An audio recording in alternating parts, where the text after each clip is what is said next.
If it cuts out after 40 because it was made with my account, then I'm sorry. I don't think it should if you've switched me to host. I'm not 100% sure how that works, but yeah, it's a weird in the worst thing. case, we all log out once and log back in. Exactly. Yeah. Exactly. I've got the open on the iPad. I can see what the link was. Yeah. Crazy stuff with the Zoom this week, huh? A few weird things happened, huh? Yesterday's was the weirdest, wasn't it? Was it today? Yesterday. With the authors workshop about materials, like nobody was the host. Yeah, that one was a weird one. Oh, there's no host. It was still like everybody running. was logged in, but nobody was the host, and it was still running, and they couldn't figure out how to make somebody the host. It was impossible, and nobody could share screens, so they had to start a new room. Yeah, exactly. Yeah, crazy. Okay. We're already at 7:10, so if you want to go ahead. Go ahead and start. Or is yours? So, what we're going to talk about today is LMSs, right? So, between all of us, we have quite a bit of experience with different LMSs. So, what I thought we would talk about first is a little bit about, I've used LMSs for a long time. I mean, probably since I've been teaching in university. But how I use them now is maybe a little bit different. And so I think that's kind of a big thing. And how I use them in the future is maybe even different from how I used them before. So I started out, the first LMS I ever used was Moodle. And I used it for a few years. Adam's laughing, but I don't use Moodle anymore. Sorry. Sorry, Adam. There are a couple, the thing that's great about Moodle, I'll just say really quickly, is it can do anything and everything, right? It's like the whole kitchen sink, everything. But what I find with Moodle is that it takes a lot of clicks to do anything. And so I finally, and it's hard sometimes for students, I know it does depend on the administrator settings and whether or not, what kinds of templates they're using and things, but I also find it's a little bit hard to see sometimes and find things really easily. It's not as intuitive. So I used it for a few years, and then actually the person who was hosting it upgraded, and I lost my data, and I just gave up on it at that point. And I switched over to another LMS, which is irrelevant, and then I switched to Edmodo. I've used Edmodo for probably 4 or 5 years now, I think. And this is the last semester I'm using it. I'm done with it, actually, because I started using Teams. And Teams is my favorite out of every LMS I've ever used because of the simplicity with the class notebook. But what I want to say, in the past, how I used LMSs initially was basically to push assignments out to students and to have them turn in assignments. I hate paper, okay? I absolutely hate getting paper from students. I lose paper. And the other thing about paper assignments is a student can only turn it in when they see you face to face, right? And so if they don't turn it in on time, then if I don't bring that folder to the next time, it just ends up kind of all over the place. And I feel like I have to keep struggling. It's not just for, just in general, paper is something I prefer digital files because they're always where you left them. You can open it, you can change it, you can update it, and it's still in the same place. So it's just easy. So that was my initial usage. And then a few years ago, I started doing more forum type activities as well. So having students post and reply to each other's posts. And then a year or two ago, we started also upgrading to video posts within Edmodo. So I feel like when all of this happened going online suddenly, I was in a fairly good place. I wasn't completely with dead from zero. So I was actually in a pretty good spot. So one of the biggest differences though has been that LMSs and things like Zoom is your only communication with students. So it's a little bit harder because you don't have the face-to-face classes anymore. And another big thing that I had 2 different situations. So one, we did almost exclusively in Zoom, and it was almost like a regular class with the adaptation of certain activities. For example, instead of poster sessions, we had students do PowerPoints, short, kind of Pechakucha type PowerPoints. And for final role plays, I ended up doing it a little bit differently than usual. In a usual class, they get together with a partner and they practice and they prepare a role play. But because there wasn't really the option, it would be hard for them to get together with each other to practice. What we did instead is we had them basically they had to do spontaneous role plays. So I would keep changing the topic, and they had to kind of like practice, and they got graded a couple times each. So it was a little bit more, I think a little more natural in a way, because it was not memorizing something, right? So that was maybe better. Another thing at the other campus is that I did half on demand and half face-to-face. So for me, I think that my content has actually gotten better in a lot of what I do in my classes, because I had to think more carefully about what I want to say in the classes. And, you know, the lecture parts had to be much more streamlined, because I wasn't like talking a bit and then having them do an activity and talking a bit more and doing another activity. I was basically all the content, and they would come to Zoom for 45 minutes for discussion and tasks. So it changed that a lot. And probably what I want to say going forward, some things that I'll take forward into face-to-face classes from this is I will probably continue to use some on-demand content. So students will come to class and will go over it, but the on-demand content will also be there so that they can watch it again and they can see see it again. So that's a really big thing for me. I'd never thought about making my own videos like that. So that was a really huge thing, and I think a really good thing in a way that'll go forward. And LMS usage. So like I said, I've used a lot of them. Going forward, I absolutely loved Teams and with the class notebook. There are things, obviously there's some pros and cons to anything, and there's some things I wish it could do that it can't, but overall, I've been really happy with it. So maybe I'll talk more about the details about the LMS later. So Pat, did you want to talk about what you've done differently? Actually, a lot of what I've done is really similar to, oh, sorry, I just bumped the computer. But really similar. I started using LMSs about 5 years ago because I had students who had a lot of trouble holding a conversation in real time. So I first picked up on it so they could start a conversation, start a discussion in class, and then follow up on it in their own time. So kind of a really slow conversation by doing it using the forums. But like you, now that we don't have the class time, I've started making a lot more, say, YouTube videos that I'm posting into the content. And that's something I'm going to continue doing as I move forward. Because, for example, my students use a reading platform called X-Reading. I had lots of trouble with students making the same mistakes despite doing a full class orientation. The next year, I made kind of a paper fact sheet for the students to bring home. And I saw fewer and fewer problems with the students. But when I put up a screencast of me using it, and I put it in the LMS, out of 350, I had about 10 students who had trouble. And of the 10, about 6 of them, their trouble was they never came to the LMS. So having that content on there so the students who need it can check it again, maybe even run it through some kind of translator when they don't get something in English, is something that I'm definitely going to continue with.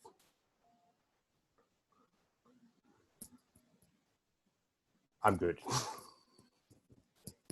You're muted, Samantha. Hate when I do that. Just like a regular class, right? How many times do you start talking, you're still muted, right? Did anybody else want to say anything about their particular usage that they felt was unique? Something that changed that we haven't touched on, or yeah, Adam. Yeah. So my particular usage is going to be different from anyone else's, perhaps, because I'm my school's Moodle administrator. And I think also the rest of the professors at my university are somewhat luckier than others because they've been doing Moodle for 10 years now. So they were already, well and truly familiar with the system, and the students were well and truly familiar with the system, well, except for our first years, but our onboarding process is pretty sophisticated too.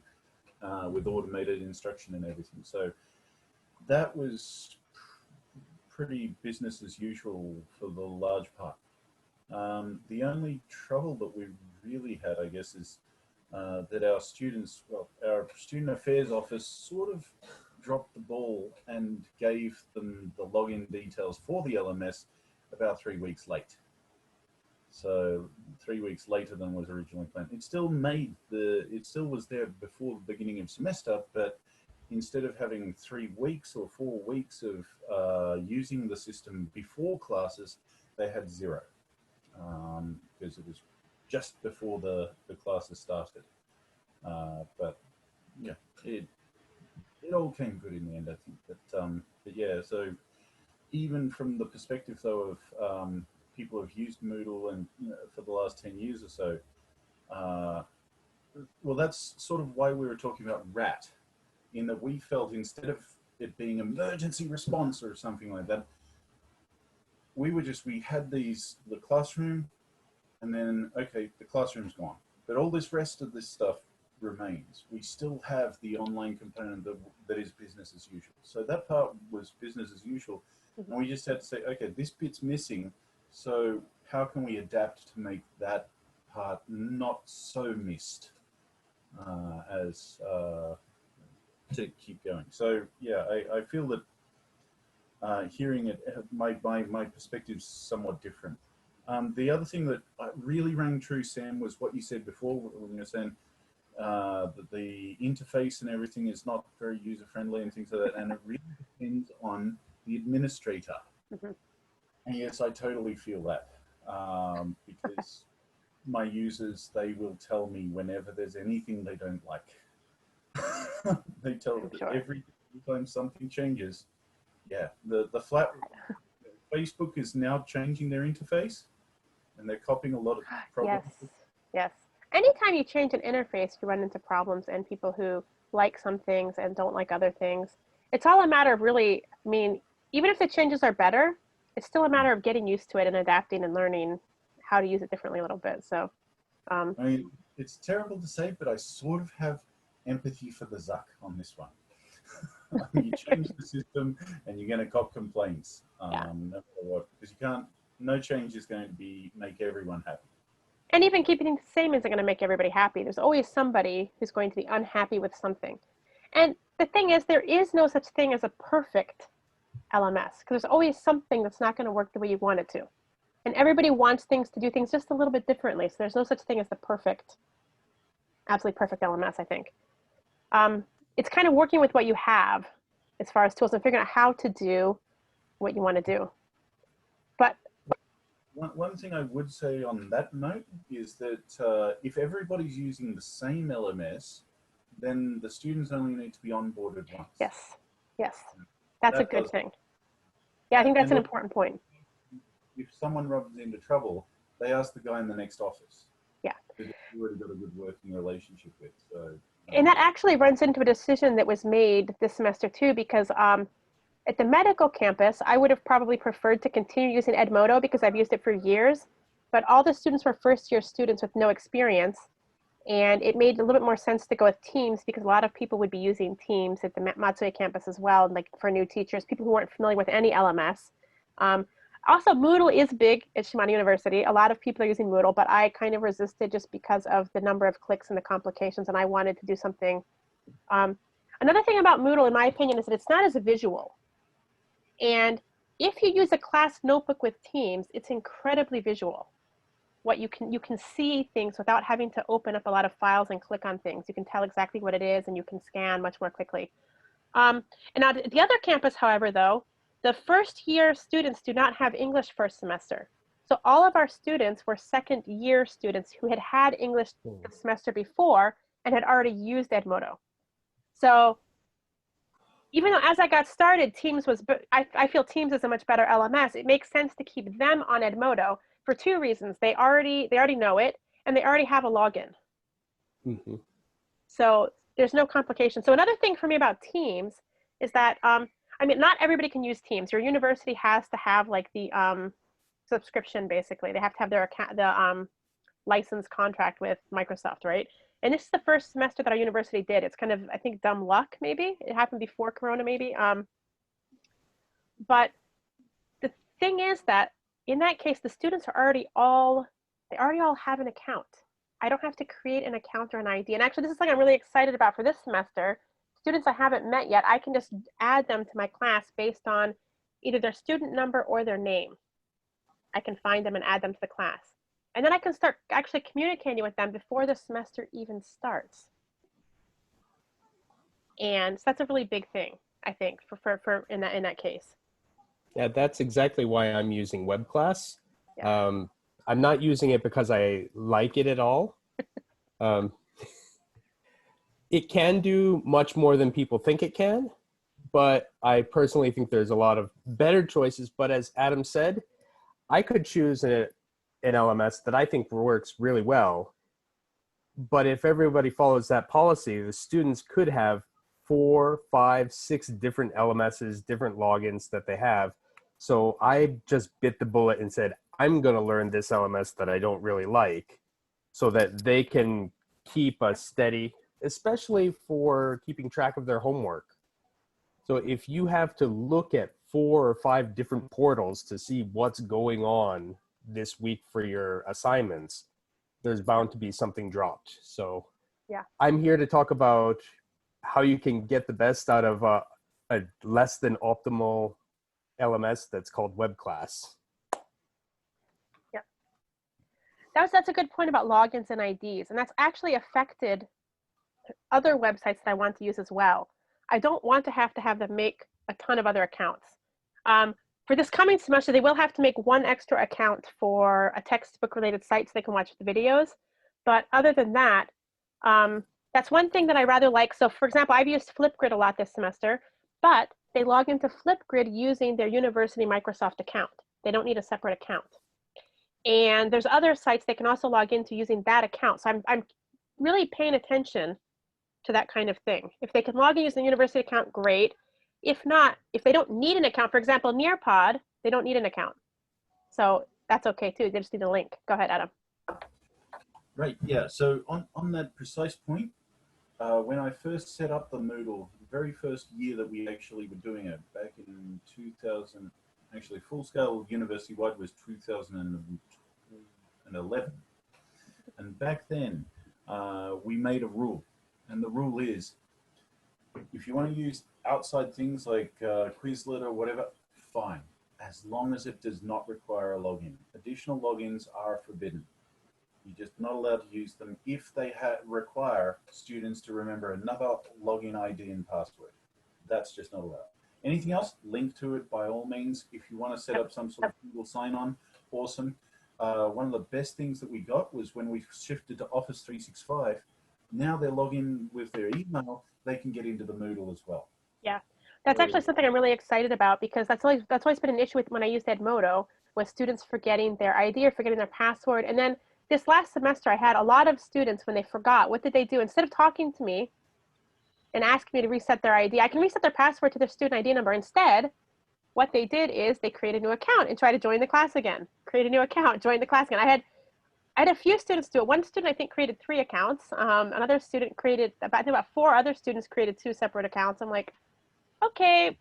And at the beginning, if they did it later in the semester, I just refused. I'm like, which one?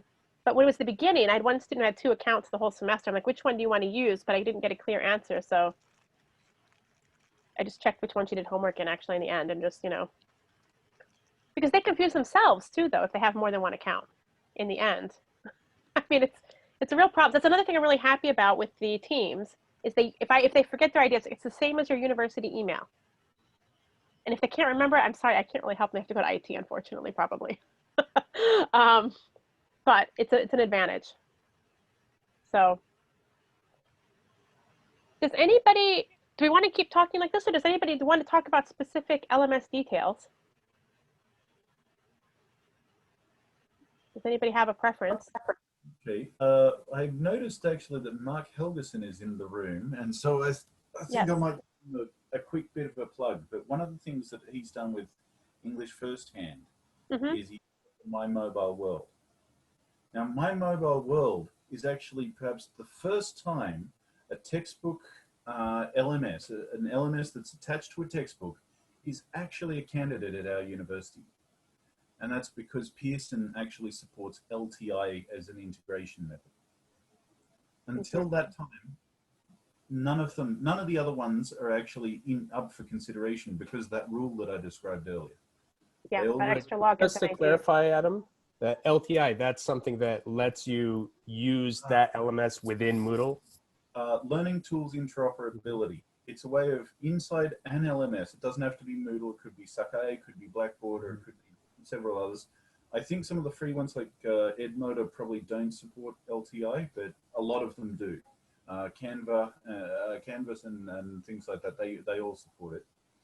And if you use it, you configure it as a teacher or an administrator, and then students see a link and they can click on it, it logs them in, it sends them straight into where they've got to be. Yeah. So instead of go to this URL, type in this, they see a link, they click, they're in. That's one of the things about Teams too, you can import things into it. It works with other apps. I think Steve wanted to say something really quick. So exactly.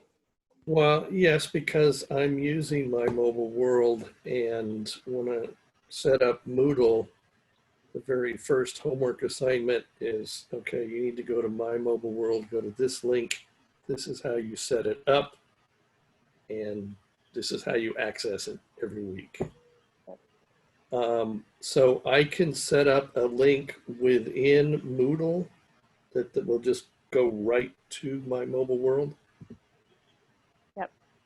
That would be fabulous, because that's one less password for them to forget. Yes. And to ask me to reset. Oh, Mark's going to tell you what it is. Well, I'm not really good at talking about it because, but we had some great members of the team, and I have to acknowledge Tom Rawson from Nagasaki, who has one of these weird backgrounds. He was a techie who became an English teacher, and he came up to me at JAL, 4 or 5 years ago, and he said, "Mark, when you're ready to do the next edition, I want to do the LMS." And it's like, bless you, my son. That is absolutely what we want to hear. So like a techie who is an English teacher, because I've talked to authors from, all of the publishers, and like, they don't understand the technology. I don't either, to be honest. But our technology team does understand a technology and English teaching. And my co-author, John Wiltshire, has been handling a lot of that. And he's doing great. So I really, really appreciate.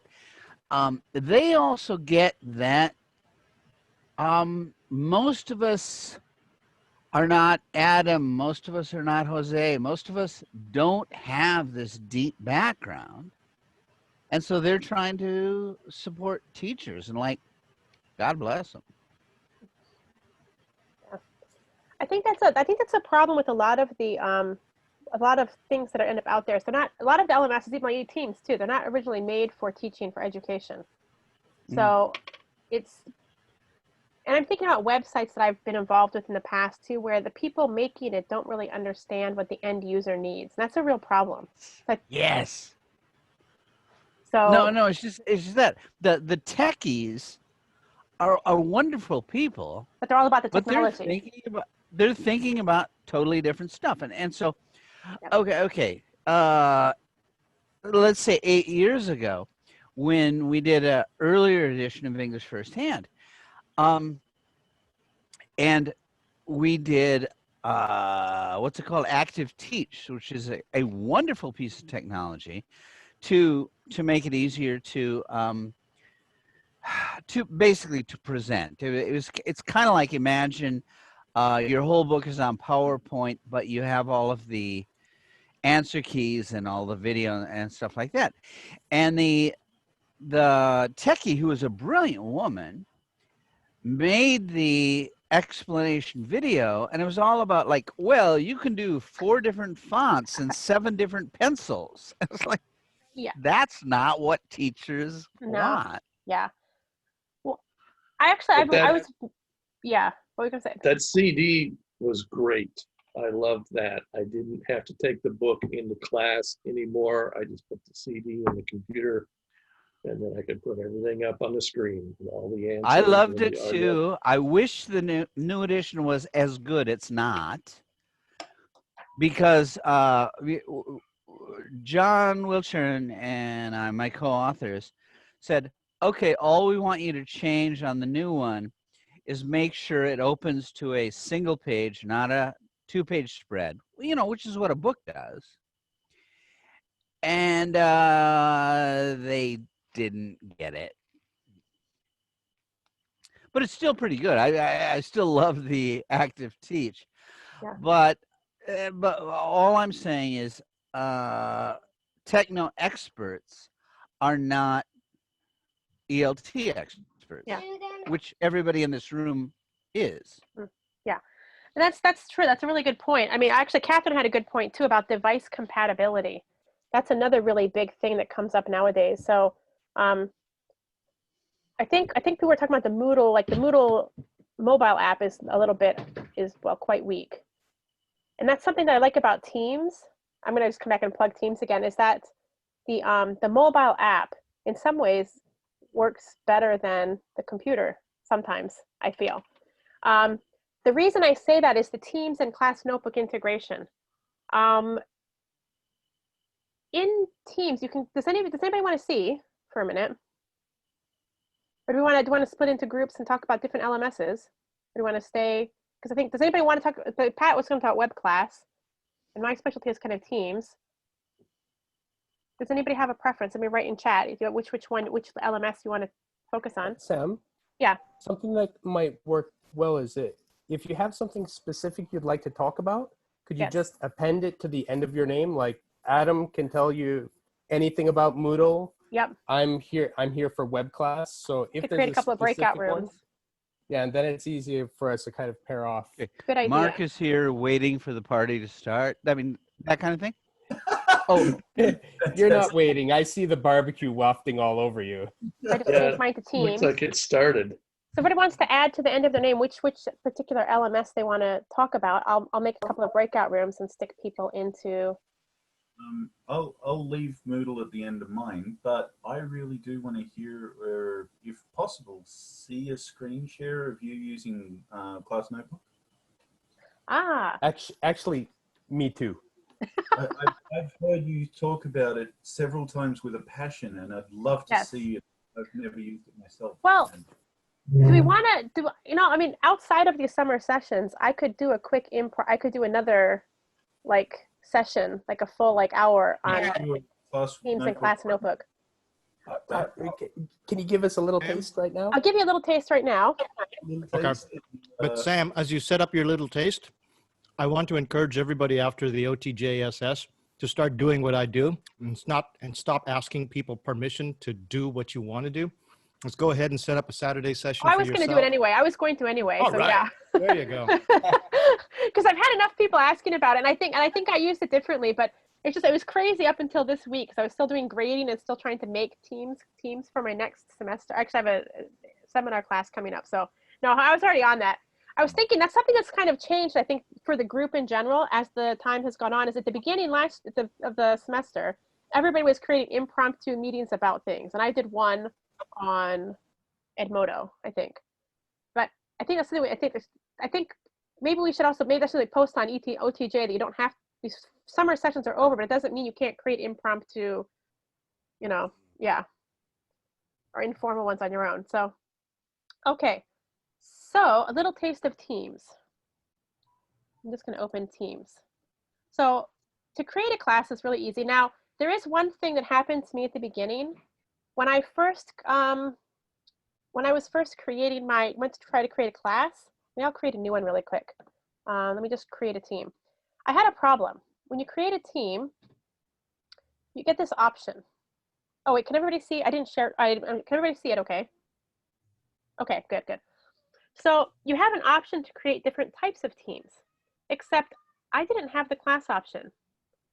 And I couldn't figure out why. It was an IT problem. My account I want to say thank you, Rachel. I think it was at a student account instead of a faculty account. So, but I was in a panic because I had one class that was starting like the next, almost like 2 days later. So I had another teacher create my account for me at the beginning. But if you're set up correctly, you should have the option to create a class account. So you want to create a class. This is really, really important. If you don't create a class type team, you can't use a class notebook. You can use a notebook, but not a class one. And what's the difference? It's the types of folders in class notebook, in the class notebook. Test, I'll make a test 4. I've got a 3 already, so okay. And creating the team, it's this easy. I'm just gonna, well, to add people, you can basically, it's a little bit, unfortunately you can't bulk upload, but you can add one at a time. Or like off stuff. So basically I can search by somebody's name. I'm just gonna search for a second because she already left, but you can search by somebody's name or by their, that's kind of interesting. Depends on what their name is set. I think it's in kanji. You can search by student numbers too. So see the names come up. I'm gonna get out of that, but so you can add people really easily. So again, like I said, if I've got their student numbers, I can add them right from the beginning. Now from here, this is like a class, there's nothing in it right now. And I'm gonna go and create a class notebook. Come on. My computer's gonna be slow now. Okay. So set up a OneNote class notebook. I'm going to create a blank notebook. So you can do existing notebook content. I haven't tried this yet, to be honest, because I've only used it this one semester so far. Now, here's the really key thing about the class notebook. Collaboration space. A lot of people turn this off. This is a space that teachers and students can freely edit, delete, add pages, do anything to. I left it open hoping students would use it more, and it didn't get used as much.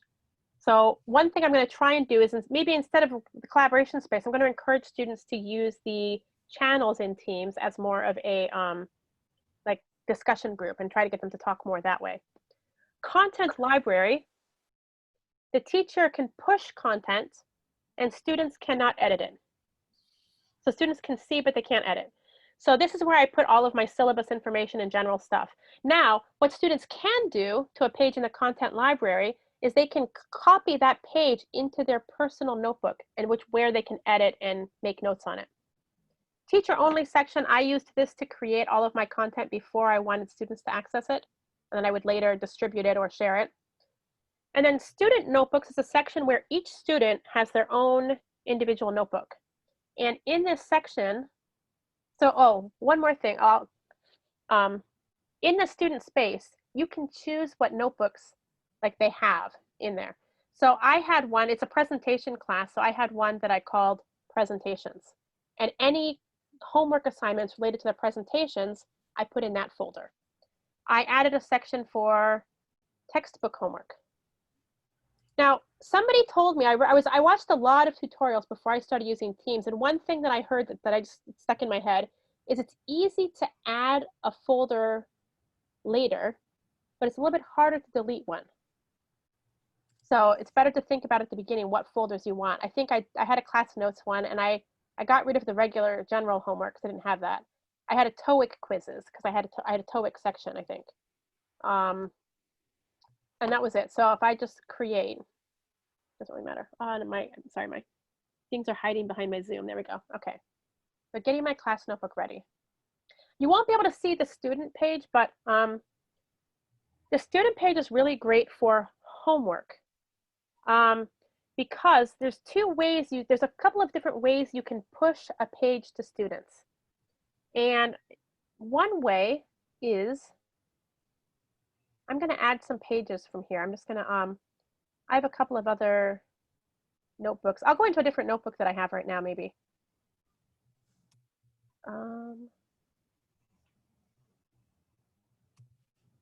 So one thing that I don't like sometimes is that in Teams, it's a little bit clunky to actually create your original content, which is fine. So what I recommend doing is going into OneNote and creating the pages, because OneNote has more functions. And actually, I'm really happy this time my Teams OneNote class notebook is in English. For whatever reason in my class, it ended up being in Japanese. Only the class notebook section in Teams. So there's two there are two kind of apps at play here. There's Teams, and then there's OneNote. Okay, I'm going to stop sharing Teams for a minute and share class notebook. Class OneNote. Oh, hold on, let me open OneNote first. I think it's open, but let me just.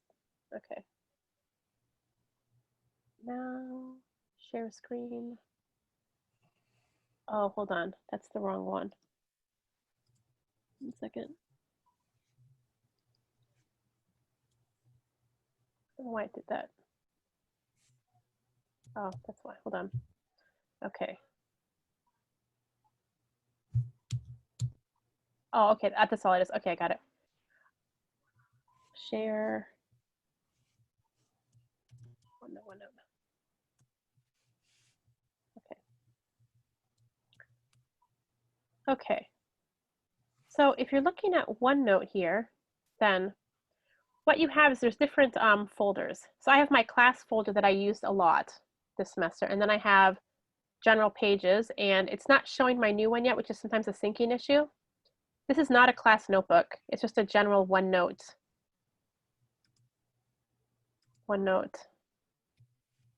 And I was going to try to avoid playing with my student one because I didn't want to show student information. Maybe I'll just go in and do it anyway. Okay, so this is my actual actual class folder. So my teacher section, I put a lot of content in other and textbook stuff, and that was their kind of general open thing. But if I want to push a page to a student file, I just won't click the final send here.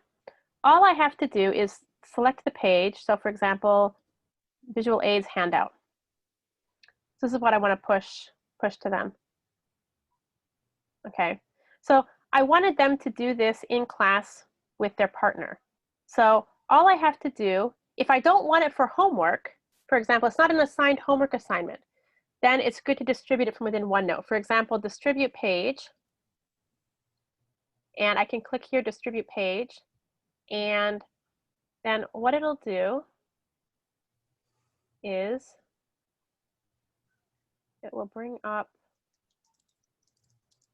and my internet's being really slow tonight, I don't know why. Really frustrating. It's usually much better. Okay, it'll give me, these are the folders that I created for my students. So handouts, homework, textbook, notes, presentations, and TOEIC quizzes. So if I want to push it to their general handout section, I can click that and click distribute. I'm not going to click distribute because I don't want to send it to them. They'll be really confused. The semester's over.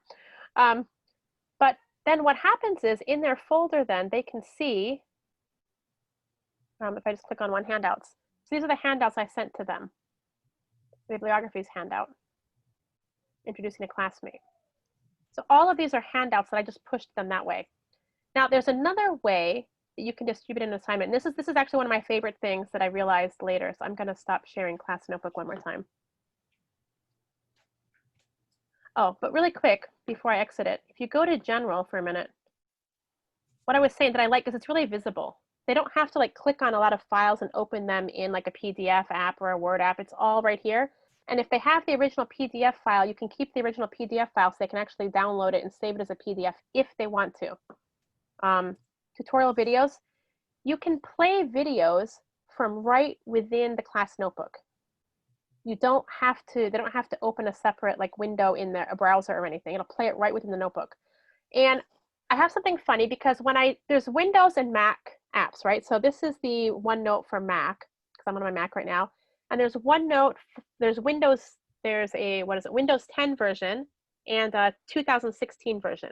If you're on a Windows computer, you want to use the Windows 10 because it's the newest and the one that's getting updates. But if you go up here, I'm going to go back into my teacher only one for a second. Teacher only, where'd it go? Okay. You can, let's go to anything. Create a new page, add a page. Okay. You can give it a title. And basically you can insert any kind of content. You can insert a file. This will only insert like the original file. They have to open the file then to see the content. If you insert a printout, it'll give the original file and what I was just showing you with the actual printout of the page. And this is what I really, really like. and you can handwrite things on it. You can draw on the page. It's the one thing about it. Uh-huh. For what you did before, you showed us the files and the kind of the printout at the same time. You just did two inserts, one as a file and one as a printout? Here, printout. Let me click on So printout. selecting printout will actually leave the file as downloadable as well? Thanks. Yep, so if I insert that, I just click insert. I don't know which file that is. Oh, that's my original bibliographies. See, it'll insert the pages, and then it'll leave the original file there. And if you don't want them to have it, you can delete it.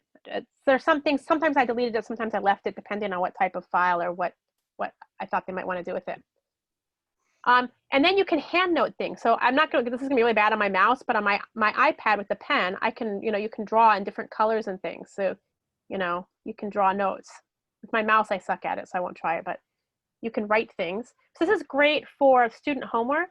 You can handwrite comments right on it. You can also insert,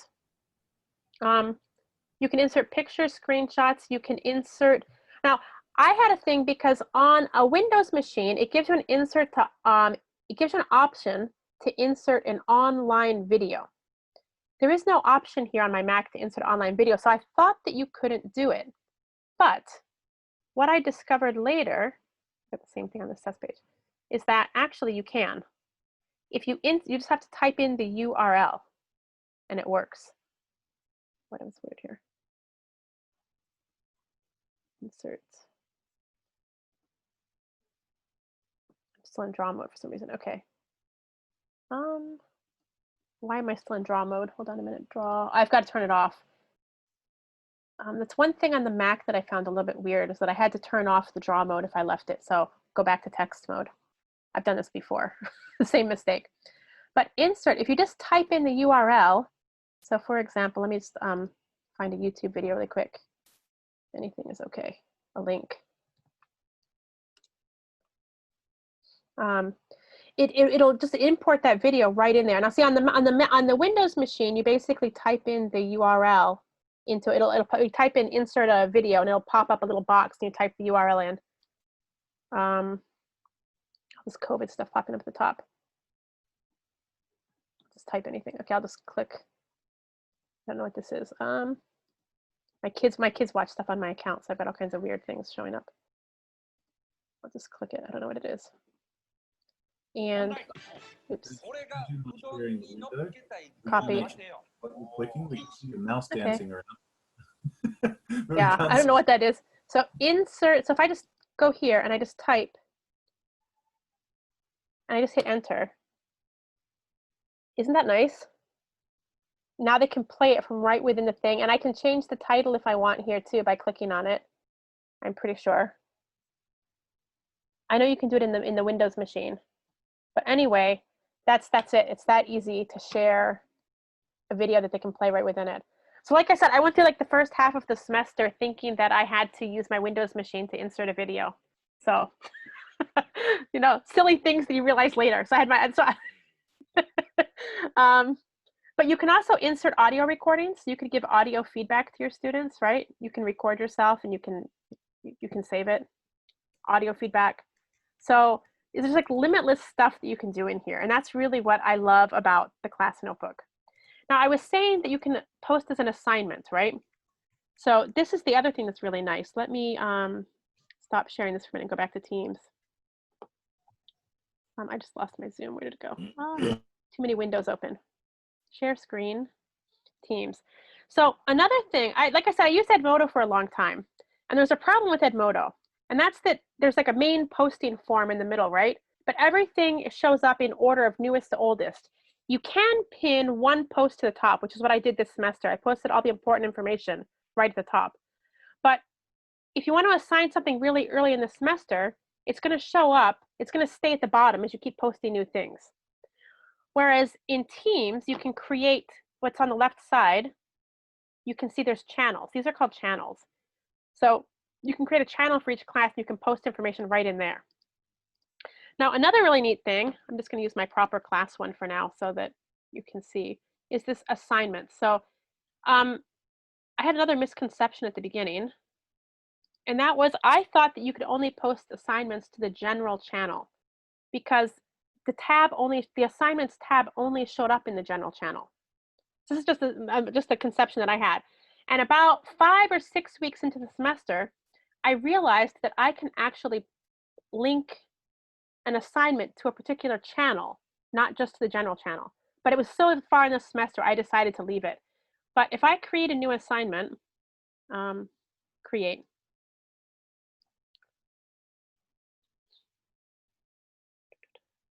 Okay, I can give it categories. So I had certain categories that I created, like TOEIC quiz or textbook homework, other homework, presentation. See, Flipgrid, my other category.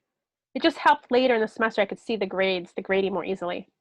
There is one big drawback to Teams, and that is that you cannot weight assignments, which is a huge thing if they can't see their actual grade in that way.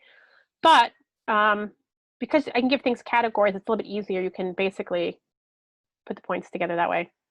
But if I'm going to assign, I don't have to assign a category. I can give it a title.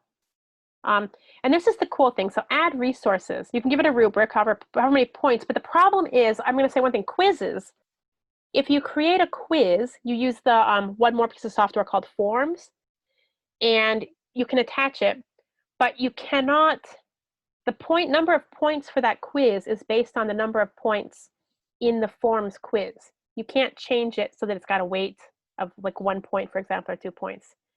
But here's the kind of cool thing. So I can add, hold on.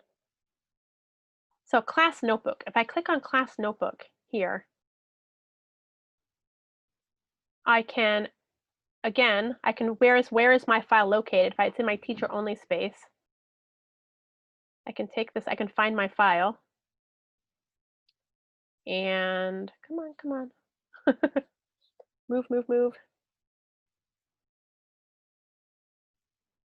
And it's being really slow tonight. Okay, so I can choose my file that I want to send, whatever it is. And I'll just click in grading presentation final. So I put the rubric and I can click attach. And then here, again, I can choose which page of their class notebook it's going to go into, just like I did when I distributed a page. And then they can do the homework right within that page.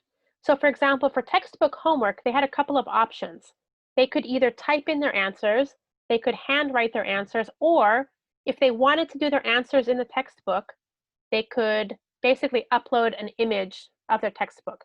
So there's all kinds of possibilities. And then in Teams, for example, when I go into the assignment, I'm going to discard this. Oh, you can set the due date, obviously. You can set the date it's going to show up in post. And this is what I didn't realize. Post assignment notifications to this channel. I could change the channel. For some reason, I didn't realize that at the beginning. So I could take all of the week 1 homework, though, and post it in week 1 channel, and post all the week 2 homework in week 2 channel. So next semester, I will be fixing that. But if I want to go look at some finished assignments really quick, graded. You can see their work, right? So the TOEIC quizzes are ones they did in Forms. And sometimes I had them have to write, or I had weekly class surveys and quizzes too, where they had to handwrite the answers. But it's really easy to grade, because if I want to click on it,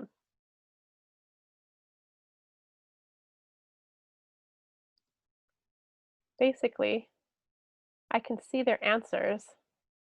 Now, another interesting thing, because somebody had a problem, they didn't think their form was being done correctly.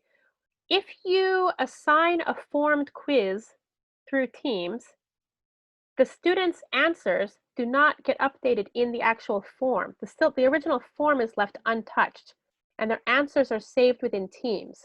So you can see all of the statistical data in Teams, which is really interesting, I think, because it keeps your original form kind of pristine and untouched then. So here, there were no points associated with that, but you can add their points right here really easily. So if it's something they had to write, so they had to write all 6 sections, I gave them 6 points. They had all of them correct, 1 point. If they only had a couple of them, I could change it to 4 and then be done with it, you know.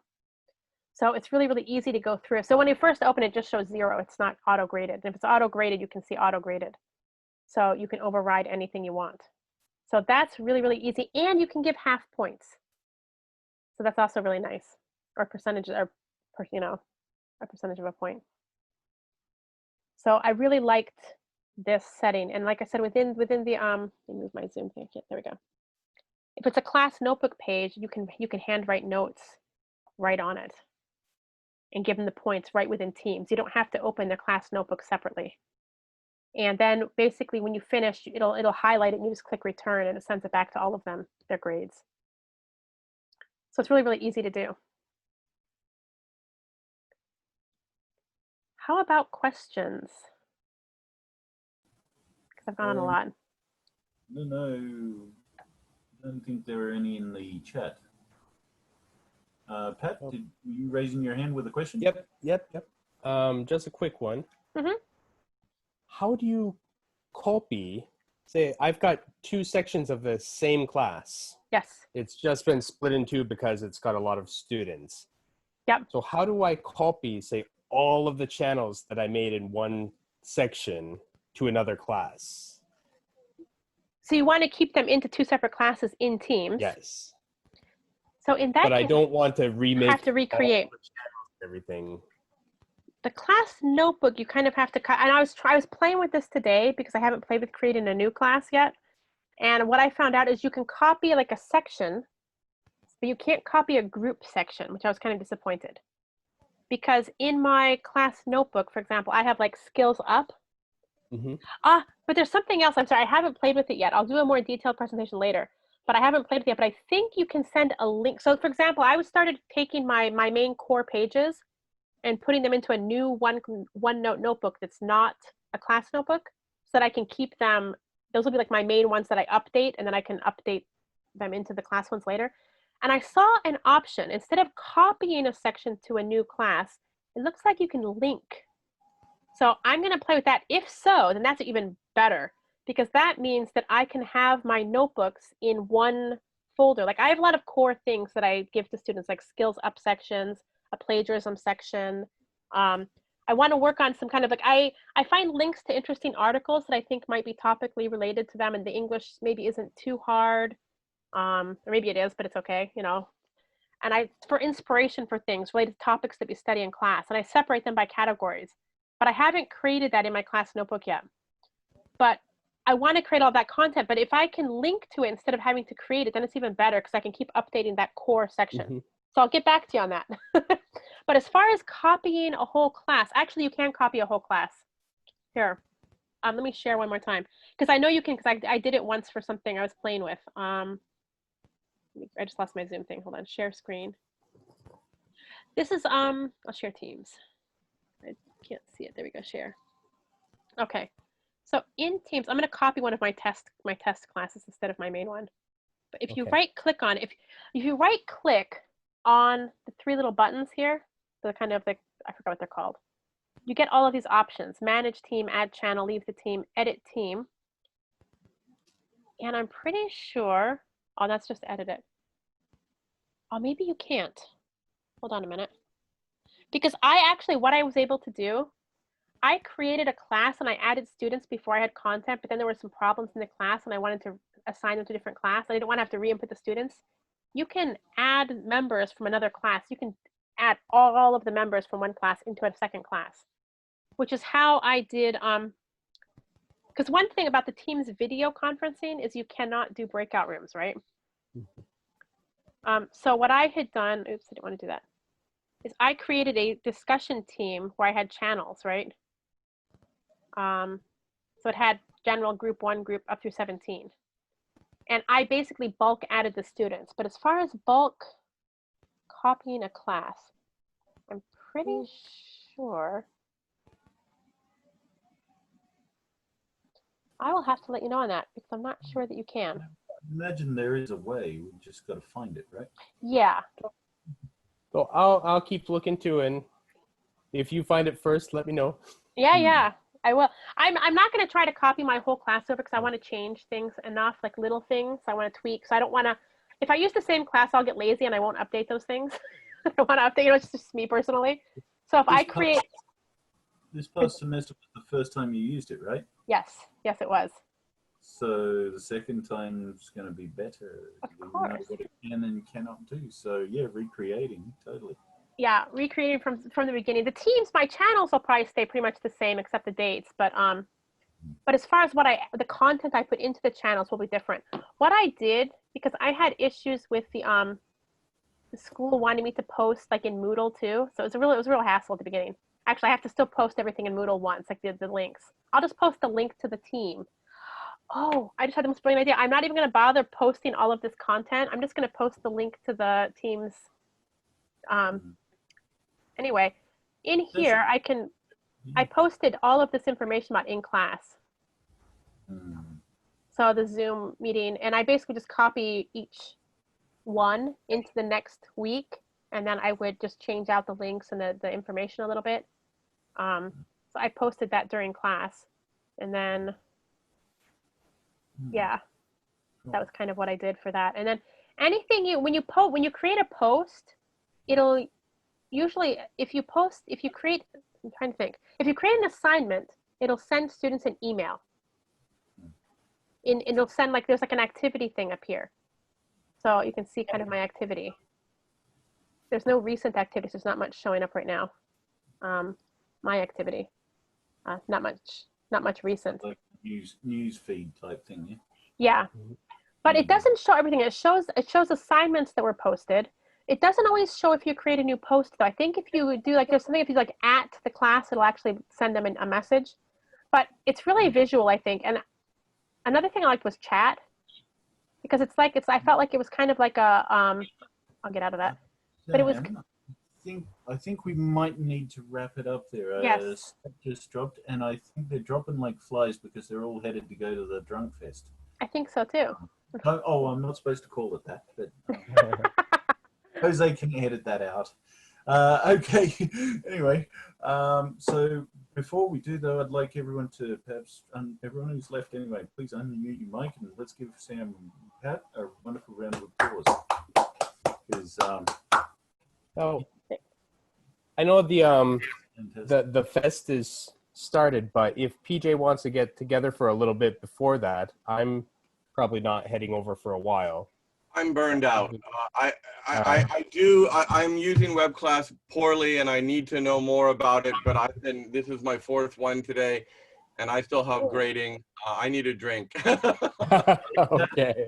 Well, but I appreciate the offer, Pat. Thank you very much. Well, set up a meeting for later. Again, you can post in OTJ. You can just set up a thing. Hey, I want to do this. Does anybody what time is good? A quick post, and you can create another 30-minute meeting, 20-minute meeting. I mean, I think there are a bunch of us who are stuck on web class and would love to know what you found. Yeah. I haven't found too much because, well, web class doesn't even make a good manual. The English manual, you gotta love a system that when you put it in English mode and you want to see how many students have viewed your assignment and it says attempts, 13 attempts. Oh, somebody had fun translating, huh? And then when I got the Japanese manual and gave it to a friend who's Japanese and said, this doesn't make sense in Japanese. It's very poorly written. But there's functionality within the LMS that is not in the manual. Easter eggs, eh? Yep. Yeah. Well, they've got 5 tutorial videos up. They've covered 5 functions. I'm a big Moodle guy, but I really hope, Pat, that you do a session on web class because I've never seen that before and I'd love to see it. And actually, what I'm going to be doing for my own uni too is I think I'm just going to make a playlist of screencasts because say if you've got Moodle, you've got Flipgrid, all of these, if you don't know something, you YouTube it. You YouTube web class and you get something in Spanish. Yeah. I think there's another different web class in Europe that has some community support. Yeah, no, I've found because I use Moodle, I use Classroom, Google Classroom, Moodle, and web class at all different universities. And I like Moodle, but it's clunky, but I like it. Yep. Google Classroom is easy, but annoying. Web class, I can't find anything because I type in YouTube and I get Japanese stuff, which is a little beyond my ability to follow. Or like you said, foreign language stuff. I don't find anything in English. Not much in English, I should say. And I would say even in Japanese, I think there's only about 8 videos total on YouTube. Well, I mean, it looks like it was designed in the late 90s. It's a real clunky looking. Yeah. It looks. Ugh.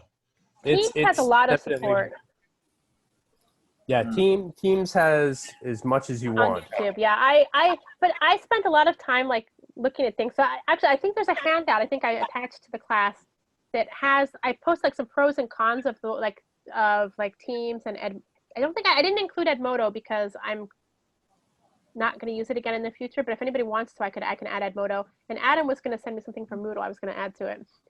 Oh, I did send you one. Oh, did you? You did indeed. Okay, I didn't see it because I was in classes. I was in classes for 2 hours straight.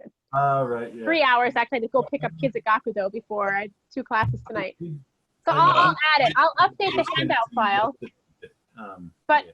the other thing I put in there's links. I created that file is something I created for my university because we were talking internally about training and different things. So, and there was a lot of talk about, I hate WebEx is a disaster for the online stuff, but I created it to kind of talk about different systems that were available and things that I'd found like useful tutorials and useful stuff. I didn't bother with Edmodo partially too because those of us who are using it had already used it before and already know, we could teach anybody else who needed. But Teams was a new one for us, and WebEx was something new that I was forced to use for 2 weeks. 2 weeks, and I was able to ditch it. Yes. So there's a lot of links to useful tutorials. So there's certain people's tutorials I found were more useful, and one of them I think I watched like 10 times. That Ed Thompson guy, because I kept figuring out something new every time I watched it. I was like, I kind of get this, but oh, okay, I get this, and then I still don't get that part, and watch it again. Oh, now I get it. So I just kept. Well, excuse me, not to be rude or anything, but I'm really looking forward to that beer. Yep. Shall we all say? So thank you very Head much. out. Thank you. How does one get to that other place? Oh, okay. Should we just post it? Hey, put the link in the chat.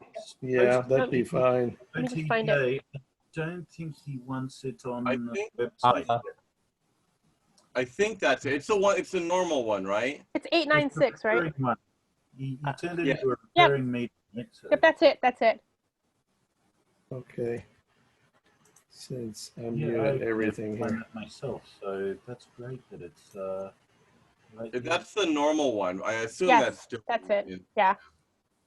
I'm just gonna I- copy it because I have it in my phone. Actually, I pulled it up. I took a screenshot of it because I can never remember where I save things. Right? Sometimes lately, I need to sort my crap out. I haven't had time to sort. That's actually my project for the next week is to like sort things and try to recreate and figure out like recreating my content ahead of time, so that I'm not creating week by week like I was this last term. So that I can just create everything before it starts and then tweak things as I go along as I need to, but not have to like.